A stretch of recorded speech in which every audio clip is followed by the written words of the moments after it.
Alrighty guys, we're here day 4. We just got a private label package delivered to our front doorstep. So what we're going to be doing today is we're going to be doing listing creation, and then after we set up the listing, we're going to send this guy out to Amazon's warehouse so that they can start fulfilling our orders for us. So let's dive into product research. But before we get into it, I need to let you know right now, with listing creation, you cannot half-ass it. I know right now, like, it took us so long to get a product, took us a very long time to source. To get the product to our house, it definitely took a very, very long time.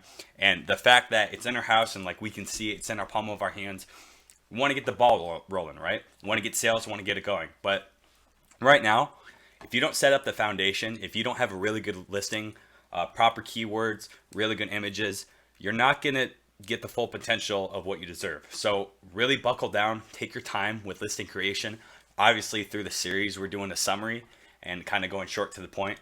But really, you need to take your time and set up that strong foundation, okay? So getting right into it, we're going to go on Seller Central, hit Catalog, and then we're going to Add Products, okay? So once we hit Add Products, we're going to do Create a New Product Listing. Now, we're going to be selling the mole removal pen. So mole removal pen, find a category, and let's just say that the category is going to be skincare equipment kit sets. Or actually, let's do facial blemish and blackhead removal tools. Let's do that. Okay. So advanced view, enable it. The product ID, we're going to be using a UPC code. And where I like to get my UPC codes are going to be productbarcodes.com, I believe it's called. Yep. Okay. Productbarcodes.com. So what you're going to do is just buy a barcode, and then they're going to email it to you in a file, and it's just literally a number. That number is your UPC code, and you can use that UPC code to attach it to any product you have.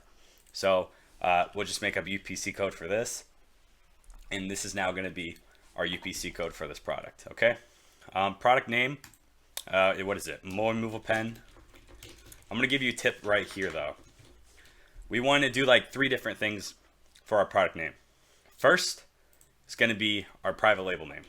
So Mama Shops. Second thing is going to be the most broad keyword for your product, mole removal pen. Then the third thing is going to be any keyword that's related to your product. And let me show you some examples. If I go into Amazon right now, type in mole removal pen. Okay, so right here, Happy Pappy, mole removal pen, and then I see all the other words: USB charging, mole removal kit, portable professional beauty device, clean tattoo, spot, freckle, birthmark, fleshy, etc., right?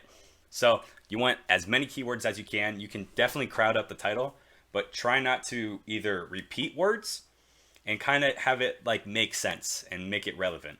And like this is kind of dirty. It doesn't look that professional, but it doesn't hurt to have a lot of keywords. This is absolutely terrible. I have no idea how they're on the second spot. I believe they're probably driving traffic from outside sources, but what you can do for your product is literally piggyback off of someone else's title and use the same thing, because obviously they're doing something right, or just like rearrange the words. What you can also do is use Google Analytics. Just type in the most broad keyword and then find all other keywords that are associated with that. Or you can even just type in like Amazon keyword tool. I use this one quite often. We can type in mole removal pen, if I can spell. Okay, and automatically when I type it in, you see all these other keywords that people are searching along with mole removal pen. So USB charging, needles kit. So I can just say needles with charging kit, portable, etc., okay? So we can go on, just take your time. Also definitely look at the listings that are doing the top selling, because they're doing something right? Okay. Brand name is your private label name, or Mama Shops. Manufacturer is the same thing. Manufacturer part number doesn't really matter that much. Unit count 1, and we're doing 1 piece. Okay, variations. If you're doing variations of it, different colors, different sizes, they have options here. Just know that with any variation you decide to add, you need a separate UPC code. So if I sell a black mole remover pen and a white one, those 2 codes need to be different, because they're 2 different products, 2 different colors, 2 different products. So I'm going to need 2 UPC codes. Offer. I don't know what our price was. Let's just say for now, we're going to be $23.99. Obviously, throughout the future, we're going to move our price because we want to figure out that if it's going to be selling less, if we lower it, selling higher. We want to keep split testing. Excuse me. There's some instances where I've actually raised the price of my product and people have bought it more. It's kind of that mindset that people think if they pay more for something that it's going to be higher quality, but in reality, like that's not always the case. So definitely play around with your prices. On Amazon, being the cheapest doesn't mean you're going to sell, because being the cheapest, people think it's low quality or just not something that they want. So I wouldn't shoot for the cheapest, but be the most like budget friendly, be the most stand out, and just play around with your price. Okay. Sale, you can start a sale date, etc., etc. Now, really important, fulfillment channel is bottom one. I want Amazon to ship and provide customer service for my items if they sell. So this is FBA, fulfillment by Amazon. So we're going to be sending our inventory out to Amazon after we create this listing and get it started, right? Okay, make sure that's checked right there, because that's what we want to do. Compliance, nothing really. Images, extremely, extremely important. You need high quality images. Use as many photos as you possibly can, and just white background. That's really it. With a mole removal pen, you can see that obviously the product is for like removing facial blemishes. So they're showing like all these women with no blemishes on their face. So obviously that makes you want to buy it, because in your mindset it's, oh, it works and none of these girls have it. So it's weird how your mind works, but that's exactly what you're doing. If your product is something like a yoga mat or like a football, like something that your product would be used for, and that would be a really good image with your product being used, do it in your first picture, or take a picture of it in general, because people like to see your product being used and then they would imagine themselves using your product, right? So right here, and let's just click on this listing, for example, for pictures. So this is really well designed. If you guys need like pictures done too, you can go to Fiverr. I know people on Fiverr do images like this. These actually are very well images as well. The power switch, just basically the lines that explain like what's on the product. Before and after pictures, as you can see, they're spelling before wrong. But you know, it's funny that the first spot, oh, look at this, they're doing 1,300 units a month in sales. Absolutely crazy. And then you can tell that this is just Photoshop. Like they're just the same. Anyway, let's not get off topic, but just really high quality pictures. As you can see, like your competition is just using Photoshop for their stuff, and it doesn't look like, I mean, it kind of gives you more of a confidence boost that like, yeah, I could compete with these guys. Like really, like they're doing this. So very good images, explainers, have people using your product, etc. Okay, utilize as many as possible. Description, key features, boom, add all of them. What you want to do with this is you want to say, boom, something in caps, something really loud, like what it does, and then go on to explain it. So with this as well, you kind of want to answer customer questions in the key product feature. So this is a medical device. It looks like it has needles. It looks a little sharp and scary. So what is something that probably like customers are wondering? If I'm looking at this product, I'm wondering if it's safe. I'm wondering if it works. I'm wondering just like I need to know more about it. Like what is going to deter me from buying it? And you want to answer all those questions in the key product features. So boom, safe and useful, and then explain what it is. Boom, 3-level removal kit. Okay. Boom, replacement needles. And what I like to do as well, after, if I don't have like 5 things that I can just point out about the product, at the end I'll do like satisfaction guaranteed or 100% money back guarantee, and then explain like, here at Mama Shops, if you're not satisfied with the product, we'll refund you, like no questions asked. So automatically that builds trust that they're like not going to get scammed if they don't like it, and you really kind of just take off any like worry that they have so that they buy your product. Okay, so boom, in your face, and then explain it. So be like, let's see here, safe and portable. And then like if you're bad at thinking of words or just trying to write, you can hire someone on Fiverr, but you're definitely quality over quantity, right? You could pay someone to literally research your product and write an article on it, and you could do that for your description as well. So safe and portable. So Mama Shops portable blackhead. Mole remover tool is made of the highest quality technology known to man. Okay, something silly like that. Definitely make it more professional and take time with this though. If something doesn't seem right to you, ask your friends or family, like think what they think of your product features or your description, and get like other ideas and other inputs. But stay on the page of boom in your face and then explain it. Okay, product description. Let's see what they have. Okay, so they got HTML done.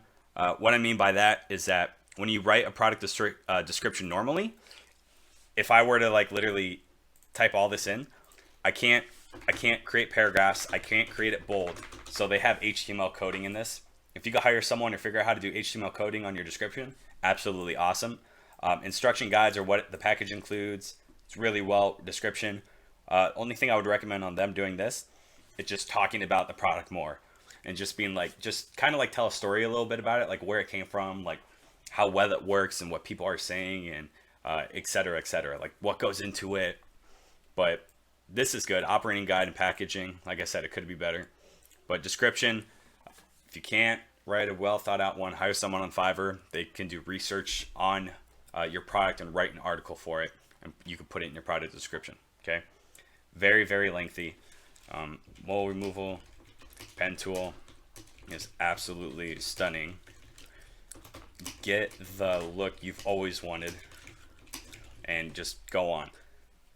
Description as well. Try to think of customer questions, or you're trying to solve their problem. With any product, you're literally trying to solve a problem. So figure out what that problem is and you solve it. You solve it in here, or you solve it in the description. You can also solve it in the title too, but that's a little more advanced and in depth. UPC code's invalid, yeah, because I just made it up. Okay. Keywords, you're gonna go for search terms. This is what you want to do. Add more. Target audience, try to be as most broad as you can. People, that's pretty broad. Men, well, this product's obviously going to do well for women. Add as much broad people, target audience as you can. Search terms, literally do basically a couple things. Use as many keywords as possible, number one. Number two is don't repeat any of the keywords, okay? And then number three is you just separate all the keywords with space. So I would do mole removal, pen. Okay, there we go. Mole removal, pen, tool, kit. And then literally utilize this entire line, go all the way down, and go to the next one, all the way down. And like I said, if you need more keywords, you're not sure what to go for, you can start typing in colors, utilize the keyword tools here, utilize Google Analytics, and just get all those keywords just filled out with the entire search terms, okay? Once we get that, let me go to more details. That's about it. Cool. So our product looks like it's ready to go. Let me actually real quick pull up a UPC code that I haven't used just so I can take you to the FBA process. So 1 second. Okay, so it's going to take a little bit for our listing to go live, but after it goes live, what we want to do is go to inventory, hit manage FBA shipments. Okay. And then after we click that, oh, excellent. Look at that. New PL coming in. Thanks, Holly. All right. After that, manage FBA shipments. Then we're going to fulfill the inventory for our mole removal pens. So we click on that product, and the wizard is very self-explanatory, and it walks you through the whole thing. What you need to know is the one thing you need to do is make sure that every single product you have has a UPC label, or the ASIN, which is Amazon's product barcode. Every single product needs to have a barcode on the packaging. And you can either buy a label printer, you can just print it out on paper and cut it off and then put it on the product. You can have your supplier put on the barcode for you before they send it out, or you can pay Amazon 70 cents a unit to barcode it themselves. But you need to barcode each individual product because Amazon is going to scan it into the warehouse and put it in their warehouse, so that anytime that there is a sale, they know where to go and just scan it and they send it out. Okay, so that's how they keep track of everything. So barcode on everything. Basically, what I like to do is use the same package that was sent out to me through DHgate. So the same exact package right here. Oh, geez. We will slap our shipping label after we set up the entire, or go through the entire FBA process. It'll ask us the product dimensions, the weight, how many units are in the box. Just fill that all out. And then I like to put the shipping label literally on top of the other shipping labels, just so I cover it. And we reuse the box, saves the environment. gets everything set forward and straight to go. Okay, so shipping it out to the warehouse. Now all we have to do is wait again. I know it sucks, and Amazon has taught me a lot of patience, but we're gonna wait again for Amazon to receive our inventory, and after it goes live, we're gonna talk about advertising, and we're gonna drive a ton of traffic onto our listing. Okay, thank you guys so much for watching day 4. Make sure you like, make sure you're subscribed, because at the end of the 5-day series, I will be giving away a $1,000 a day product to one lucky subscriber. Okay, thanks so much for watching, guys. See you on day 5.